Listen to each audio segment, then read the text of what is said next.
శుక్లాం భరధరం విష్ణుం శశివర్ణం చతుర్భుజం ప్రసన్నవదనం ధ్యాయేత్ సర్వవిఘ్నోపశాంతయే. ఓం శ్రీ గురుభ్యో నమః. నమస్తే అండి, అందరూ ఎలా ఉన్నారు? నేను మీ రామకృష్ణిహాన్, ఆస్ట్రో న్యూమరాలజిస్ట్. నేను చెప్తున్నటువంటి రాశులకు 2024 నుండి మొదలు 2024 సంవత్సరం నుండి అద్భుత శక్తులు, అఖండ రాజయోగాన్ని వాళ్ళు చవి చూడబోతున్నారు. ఎంత అద్భుతం అంటే అంత అద్భుతాన్ని చూడబోతున్నారండి. కొన్ని సందర్భాలలో నా దగ్గరకు వచ్చినటువంటి వాళ్ళు ఎన్ని రకరకాలుగా ఇబ్బందులు పడతాయండి. ఒక పాప, ఒక అమ్మాయి, వాళ్ళ తల్లిదండ్రులు ఏంటంటే టీచరు, ఇద్దరు టీచర్లే. వాళ్ళ తల్లిదండ్రులు ఇద్దరు టీచర్లు, గవర్నమెంట్ టీచర్స్. ఇద్దరు మగ సంతానం, ఒక ఆడపిల్ల. ఆడపిల్లని అపురూపంగా పెంచుకున్నారు, కొంచెం చక్కగా ఏదంటే దానికి లోటు లేకుండా పెంచుకున్నారు. మంచి సంబంధాలు వెతికి వెతికి వెతికి వెతికి లాస్ట్కు ఒక సంబంధం చూశారు. మంచి సంబంధమే కదా అని చెప్పేసి ఆ సంబంధం ఇచ్చి రంగరంగ వైభవంగా పెళ్లి చేశారు. రంగరంగ వైభవంగా పెళ్లి చేసినాక యాక్చువల్గా ఏంటంటే ఆ అమ్మాయి జాతకాన్ని తాళపత్ర గ్రంథాలలో చూసినప్పుడు ఈ అమ్మాయి వివాహానికంటే ముందు, అంటే మనకు వచ్చిన తర్వాత తెలిసింది. అంటే ఆ ప్రాబ్లంలో ఇరుక్కొని మన దగ్గరకు వచ్చినాక నేను తాళపత్రాలలో చూసినప్పుడు అయ్యో వీళ్ళకి ఏంటి కర్మ, దుస్థితి ఎందుకు పట్టింది, కొంచెం ముందైనా నన్ను కలవకపోతే, అంటే కలిస్తే వాళ్ళకి ఆ సమస్య నుండి బయటపడొచ్చునేమో, అయినా మనం ఏం చేయలేము, విధి అని అనుకున్నానండి. వాళ్ళు ఏంటంటే మెయిన్గా వాళ్ళు భగవంతుణ్ణి ఇప్పటి వరకు వాళ్ళ ఇంట్లో దీపం పెట్టలేదు అటండి, దీపాన్ని కూడా వెలిగించలేదు. కానీ దేవుడు మామూలుగా పటాలకు ఎవరు ఎక్కడికైనా దేవస్థానం వెళ్ళి మొక్కడం రావడం, కానీ ఇంట్లో మాత్రం దీపం పెట్టరట వాళ్ళు. ఆ ఇంట్లో దీపారాధన చేయకపోతే ఆ ఇంట్లో ఏ శుభకార్యం జరగదు, జరిగినా నిలబడదు. ఒకవేళ వాళ్ళు దీపం పెడితే వాళ్ళు నా దగ్గరికి ముందే వచ్చేవారేమో, నన్ను ఆశ్రయించేవారేమో. దీపారాధన ఇద్దరు టీచర్సే, పిల్లలు వేరే కంట్రీలో చదువుకుంటున్నారు, వాళ్ళు అక్కడ ఉన్నారు. ఎర్లీ మార్నింగ్ భోజనం చేసుడు, ప్రిపేర్ చేసుకున్నాడు, వెళ్ళొచ్చుడు. దేవుని గది ఎప్పుడు లాకేసి పెట్టడమే ఉండాలండి. దీపం పరబ్రహ్మ స్వరూపం, నిజమండి. దీపారాధన చేయడం వల్ల ఇంట్లో ఉన్నటువంటి నెగిటివ్ అంతా తీసేస్తుంది. దీపారాధన చేయాలి, చాలా అద్భుతమైనటువంటి.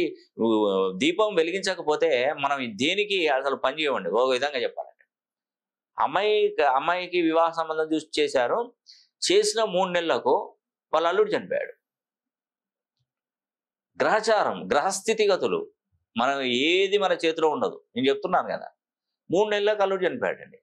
3 నెలలకు అల్లుడు, మంచి కుటుంబం, మంచి సంబంధం, ఎంత చక్కటిది అనుకుంటే అంత చక్కటి, చనిపోయాడు. చనిపోయిన తర్వాత అమ్మాయిని ఇంట్లోకి తీసుకొచ్చి పెట్టుకున్నాయి. అక్కడ వదిలిపెట్టి 3 నెలలకి ఏముంటుంది, ఇంకా అంత కొత్త అక్కడ వాళ్ళు కొత్త వాళ్ళు, అంత చుట్టూ అంత కొత్త. అమ్మాయిని ఏం చేశారు, ఇంటికి తీసుకొచ్చి వాళ్ళ ఇంట్లోనే పెట్టుకున్నారు. మళ్ళీ చూసి ఏం చేశారు, మళ్ళీ సంబంధాల కోసం వెతుకుతూ ఇంకొక అబ్బాయిని వివాహం చేశారు. వివాహం చేస్తే అబ్బాయి వివాహం చేసుకున్న తర్వాత 1 సంవత్సరానికి ఏం చేశాడంటే అబ్బాయి విపరీతమైనటువంటి టార్చర్. ఎందుకంటే సెకండ్ మ్యారేజ్ కదా, సెకండ్ మ్యారేజ్లో చూస్తే చిన్న చూపు, ఈవిడకి ఆల్రెడీ పెళ్ళి అయింది అని ఒక ఆలోచన. వాడు వివాహం చేసుకుని అమ్మాయిని నానా టార్చర్ గురి చేశాడు. టార్చర్. అమ్మాయి తాళలేక, నాకు ఈ పెళ్ళి, ఇంకా నేను అతనితో ఉండలేను, నాకు అసలు కుదరదు అని చెప్పేసి, నాకు నీ ఇంటి దగ్గరే ఉండగానే అతని దగ్గరికి పోనని చెప్పేసి, అది కోర్టులో కేసుల గొడవలు ఎక్కువైపోయినాయి. అటో ఇటో 2 సంవత్సరాలు 3 సంవత్సరాలు నడిచి వాళ్ళకు ఎదురు డబ్బు ఇచ్చి డైవర్స్ చేసుకున్నారు. డైవర్స్ చేసుకున్న తర్వాత ఇంకొక వివాహ సంబంధం, ఒక అతను వాళ్ళ ఇంటి మేడ మీద, అంటే పైన రెండో ఉన్నటువంటి అతను మంచి పిల్లోడు అని ఆ నమ్మబలికి ఏదన్నా సామాన్లు తీసుకురావడం, అది చేయడం చేసుకొని, ఈ అమ్మాయిని మీకు అభ్యంతరం లేకపోతే నేను అమ్మాయిని చక్కగా చూసుకుంటాను అని చెప్పేసి వివాహం చేసుకున్నాడు. వివాహం చేసుకున్న తర్వాత, వివాహమైన తర్వాత వాడు ఉన్న ఆస్తులన్నీ అమ్మకానికి పెట్టుకోవడానికి సిద్ధపడిపోయాడు. వాళ్ళు భరించలేక ముగ్గురం సూసైడ్ చేసుకుంటాం అనే ఫీలింగ్ వాళ్ళ మనసులో అనుకున్నారండి. నా దగ్గర కరెక్షన్ తీసుకున్నారు. వాళ్ళు నా దగ్గర సంప్రదించి నేను తాళపత్ర గ్రంథాలు చూస్తే అమ్మాయి జీవితం ఎంత అస్తవ్యస్తంగా మారిందంటే అసలు ఎందుకు అన్నట్టుగా ఉందండి. నేను పదే పదే చెప్తానండి, ఎప్పుడైనా మీ పిల్లలకి వివాహ సంబంధాలు ప్రయత్నిస్తున్నప్పుడు నేనంటూ ఒకరిని ఉన్నానని మాత్రం మర్చిపోకండి. ముందస్తుగా నేను అన్నీ చెప్తానండి, దయచేసి వినండి, నేను చెప్పే మాట వినండి. అనవసరంగా మీకు తోచినట్టుగా మీ ఆలోచన విధానాన్ని, పిల్లల భవిష్యత్తును నాశనం చేయకండి. మీకు దేవుడి మీద నమ్మకం ఉండకపోవచ్చు, నా మీద నమ్మకం ఉండకపోవచ్చు, అసలు ఎవరి మీద నమ్మకం ఉండకపోవచ్చు. కానీ కొన్ని చోట్ల ప్రతీది పనిచేయదండి. ప్రతిదీ మనం అంత మొండిగా ఉంటే పనిచేయదు.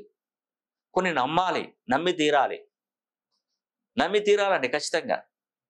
ఒకతను ఏం చేశాడంటే, ఒక పూజారి కళలోకి భగవంతుడు ప్రత్యక్షమై, అయ్యా నువ్వు, అరే నాయనా, నువ్వు ఈ ఊరంతా మునగబోతుంది, నువ్వు ఇమీడియట్గా నువ్వు ఊళ్ళో వాళ్ళకు తెలిపి నువ్వు కూడా వెళ్ళి ఎక్కడైనా పక్కూళ్ళకి పోయి ఉండు అని చెప్పేసి. అంటే మరి ఎట్లా, మరి ఎప్పుడు మునుగుతుందంటే, నీ గుడి ముందట ఉన్నటువంటి సింహం కళ్ళు ఎరిపెక్కుతాయి, అప్పుడు నీ ఇల్లు ఒకకిలి మొత్తం ఆ ఊరు మునిగిపోతుంది అని చెప్తాడు భగవంతుడు కల్లోకి వచ్చి. భగవంతుడు కల్లోకి వచ్చి చెప్పిన పూజారి కదా, మరి నమ్మాలి, నమ్మక తప్పదు. ఎందుకంటే భగవంతుడిని నమ్మాలి కదా. వాడు నమ్మేశాడు. పూజారి నమ్మేసి ఆ పండితులను అందరినీ జమగూడి ఆ ఊళ్ళో జనాన్ని అందరినీ తీసుకొచ్చి మీటింగ్ లాగా పెట్టి, నాకు ఇట్లా కలబడింది, ఇట్లా స్వామివారు చెప్తారు, అందరు నవ్వుతారు. నవ్వుతే వాళ్ళు వినిపించుకోరు. నవ్వితే నవ్వేనని చెప్పేసి తను రోజు గుడి దగ్గరికి వెళ్ళి ఆ సింహం కళ్ళల్లో కళ్ళు పెట్టి చూసి లోపలికి వెళ్తుంటాడు. ఫస్ట్ వచ్చి చూసేది సింహం కళ్ళనే అతను. నిజంగా ఎరిపెక్తా అంటే ఒక ఆకతాయి పిల్లవాడు ఏం చేశాడంటే, ఒక రెడ్ కలర్ తీసుకొచ్చి ఆ సింహం కళ్ళల్లో రాశాడట.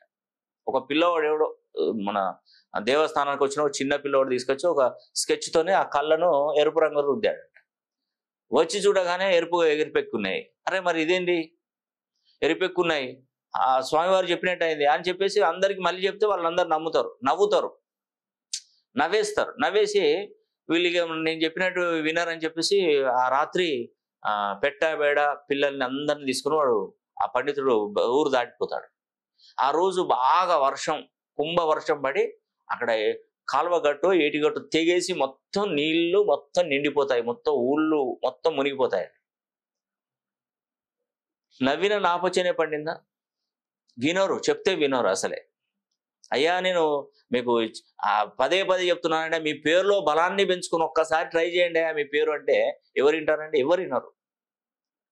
ఆస్ట్రాలజీ ప్రకారం మీ గ్రహస్థితులకు సంబంధించినటువంటి చిన్న రెమెడీస్ తీసుకొని ఆ గ్రహ శాంతిని పొంది అదృష్టాన్ని తీసుకోండి అంటే ఎవరు నమ్మరు. మనం కష్టపడిందే వస్తుంది ఆ నోటి దానికంటే వాస్తవమే. ఎందుకంటే కష్టపడింది మనకెందుకు వస్తుందండి? భగవంతున్నే పూజించుకుంటూ ఉంటే మనకి ఇంకా మనం కష్టం చేయమా, కష్టపడాలి దానికే. ఒక భగవంతున్నే మొక్కు, సోమరిగా ఉండు, ఇంట్లో కూర్చో, భగవంతుడి నీకు అన్ని వడ్డించి, అన్నం వడ్డించి, డబ్బులు ఇచ్చి అన్ని ఇంట్లోకే తీసుకొస్తాడు, నువ్వు రోజు నీ పని నువ్వు చేసుకో, భగవంతుడు ముక్కోటి దేవతలను మొక్కు అంటే భగవంతుడు తీసుకొస్తారండి? తీసుకురాడు. మనం కష్టపడాలి. ఆ భగవంతుడు చూస్తాడు, వీడు కష్టపడుతున్నాడు, వీడిని మంచి ఇంకా డెవలప్ చేయాలి అని డెవలప్ చేస్తాడు. నువ్వు సోమరితనంతో ఉండి నువ్వు ఇంట్లో కూర్చొని నాకు అన్ని భగవంతుడు కల్పిస్తాడంటే ఏది జరగదు. నిజమండి. కాబట్టి ఈ 2024 సంవత్సరం నుండి అద్భుతమైనటువంటి శక్తులు, అఖండ రాజయోగాన్ని పొందేటువంటి 4 రాశులు ఉన్నాయి. వృశ్చిక రాశి వారికి అద్భుతమైనటువంటి గ్రహస్థితి 2024లో. ఆదాయం 8, వ్యయం 14, రాజపూజ్యం 4, అవమానం 5గా ఉందండి.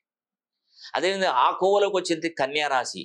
ఆదాయం 5, వ్యయం 5, రాజపూజ్యం 5, అవమానం 2గా ఉంది. అదేవిధంగా కర్కాటక రాశి వారికి ఆదాయం 14, వ్యయం 2, రాజపూజ్యం 6, అవమానం 6గా ఉంది. సో మకర రాశి వారు కూడా ఆదాయం 14, వ్యయం 14, రాజపూజ్యం 3, అవమానం 1. స్వస్తిశ్రీ క్రోధినామ సంవత్సరం. ఈ 2024 సంవత్సరం నుండి అద్భుతమైనటువంటి గ్రహస్థితి. నేను పదే చెప్తున్నానంటే, ఒక్కసారైనా మంచి ప్రొఫెషనల్, ఒక మంచి న్యూమరాలజీ, ఆస్ట్రాలజీ తెలిసినటువంటి వారి దగ్గర మీ పేరును సరి చేసుకోండి. వాళ్ళు సంబంధించిన గ్రహ దోషాలను బట్టి, మీకున్నటువంటి కర్మలను బట్టి ఏదైనా వాళ్ళకి తెలిస్తే వాళ్ళు చెప్పినటువంటి రెమెడీని పాటించండి. నేను ఇప్పుడు నా దగ్గరికి రండి, నేను జాతకాన్ని చూస్తాను, గవ్వలు వేస్తాను, తాళపత్రాలు చూస్తాను, హస్తరేఖలు పరిశీలిస్తాను, మీకు ఏదైనా దోషాలు ఉంటే నేను చెప్తానంటే నేను కమర్షియల్గా మారిపోతాను. అయ్యా నాయన నీకు చెప్పేది మంచి, ఇది చేయండి అని చెప్తే నేను కమర్షియల్ మనిషిని అయిపోతాను. ఆలోచన పెరుగుతుందండి, ఖచ్చితంగా పెరుగుతుంది ఏదైనా. ఎందుకంటే మనం మనం ప్రతి ఒక్కరిని నమ్మి మోసపోయి ఉండొచ్చు. అందరూ మోసగాళ్ళే అనుకోవచ్చు, కానీ మంచి వాళ్ళు కూడా ఉంటారు, మంచి చేసే వాళ్ళు కూడా ఉంటారు. అది మన టైంను బట్టి, మన కర్మను బట్టి మనకు ఆ ప్రాబ్లమ్స్ వస్తుంటాయి. వీలైతే చూడండి, నేను చెప్పేది అది. కాబట్టి మనం ఎవరిని ఇప్పుడు సముద్రంలో కొన్ని మురికి నీళ్లు సముద్రంలోకి చేరాయి అని చెప్పి సముద్రం మలిన పడుతుంది? అస్సలు ఎట్టి పరిస్థితులు పడదు. ఎవరో న్యూమరాలజీ, ఎవరో ఆస్ట్రాలజీ వల్ల డబ్బులు దోచుకొని, ధనాన్ని దోచుకొని మీకు ఏం చేయలేదు అని అనుకుంటే ఆ న్యూమరాలజీ, ఆస్ట్రాలజీ ఎంత భ్రష్టు పట్టిపోతుందని పోదు. కొంతమంది చేస్తే అది అక్కడి వరకే. కానీ సరైన వ్యక్తి చేతిలో మీ జాతకం పడితే కనుక మీరు అదృష్టవంతులు అవుతారు. నేను పదే పదే చెప్పాను. ఒక అతను నా దగ్గరకు వచ్చినప్పుడు అతను అయిష్టంగా వచ్చాడు. ఏ విధంగా వచ్చాడంటే, నేను దేవుని మొక్కని దేవుడు లేడు, వెళ్ళని దేవాలయాలు లేవు, చేయని పూజలు లేవు, ఎంతో మంది. లాస్ట్కు ఒక ముస్లిం అతను కూడా జగ్గులో ఊదేసుకుని వచ్చి, నీకు ఇట్లా ఉంది అట్లా ఉంది, ఈ పరిష్కారం నువ్వు తాయిద కట్టుకుంటే తాయిద కూడా కట్టుకున్నా. నేను హిందూ సాంప్రదాయం అయినా కూడా ముస్లిం అతను కట్టినటువంటి తాయిద కూడా నేను కట్టుకున్నా. అందరినీ నమ్మాను, కానీ ఈ రోజు ఏమి లేదు. లాస్ట్కు నేను ఆ ఉద్యోగం రాదని చెప్పేసి బిజినెస్ చేద్దామని మనసులో ఆలోచన పెట్టుకొని వచ్చాను మీ దగ్గర కన్నా. ఈ ఒక్క బిజినెస్ అయినా మరి ఏ బిజినెస్ పెడితే నాకు కలిసి వస్తుంది, నా రాసి నా జాతకాన్ని బట్టి ఏ బిజినెస్ నాకు కలిసి వస్తుందో చెప్పండి, ఆ బిజినెస్ చేసుకుంటాను. నేను గవలేసి చూసి తాళపత్ర గ్రంథాలు చూస్తే నీకు బిజినెస్ లేదు, నీకు జాబే ఉన్నదంటే, అయ్యా మహాప్రభు మళ్ళీ జాబ్ అనకండి, విసిగి వేసారిపోయాను, ఈ జాబులు వద్దు, నాకు ఏదొద్దు, బిజినెస్ పెట్టుకుంటానయ్యా, నాకు ఏదైనా ఒక మంచి బిజినెస్ చెప్పండి, నేను జాబ్ అసలే నాకు రాదు, నేను చేయను అని చెప్పాడు. నేను అతనితో ఒక మాట తీసుకున్నాను, నేను చెప్పినటువంటి ఒక సంవత్సరం లోపు నీకు జాబు గనక రాకపోతే, గవర్నమెంట్ జాబ్ రాకపోతే, నువ్వు అనుకున్న స్థాయి జాబ్ రాకపోతే, నీ బిజినెస్ నువ్వు ఎంత పెట్టాలనుకుంటా సుమారుగా ఒక 4-5 లక్షలలో నేను బిజినెస్ స్టార్ట్ చేస్తాను, ఈ 5 లక్షలు నేను ఇస్తాను, ఓకేనా? నువ్వు బిజినెస్ పెట్టుకో, నీ 5 లక్షలు నేను సహాయం చేస్తాను, కానీ 1 సంవత్సరం ఆగు. ఒకవేళ కనుక నీకు జాబ్ వచ్చినట్టయితే నేను ఏదైతే 5 లక్షలు ఇస్తానన్నానో ఆ 5 లక్షలు నువ్వు ఇవ్వాలి నాకు అని చెప్పేసి ఖరాఖండిగా చెప్పారండి. దానికి ఒప్పుకొని పోయాడు. ఖచ్చితంగా ఆయనకు జాబ్ వచ్చింది, అతను అమౌంట్ అయితే ఇవ్వలేదు. సో నేను చెప్పేది అది. చెప్తున్నటువంటి రాశులకు 2024 నుండి అద్భుతమైనటువంటి శక్తులు, అఖండ రాజయోగాన్ని చవి చూడబోతున్నారు. వృశ్చిక, కన్య, కర్కాటక, మకర, ఈ 4 రాశులలో మీ రాశి ఉండాలని కూడా ఆ భగవంతుడు కోరుకోండి. మీకు ఆ భగవంతుడు ఆయురారోగ్యాలు, భోగభాగ్యాలు, సిరి సంపదలు ఎప్పుడు ఎల్లవేళలా మీ యందు ఉండాలని కూడా మనస వాచ కర్మేన కోరుకుంటూ సెలవు తీసుకుంటున్నాను. సర్వే జనా సుఖినో భవంతు.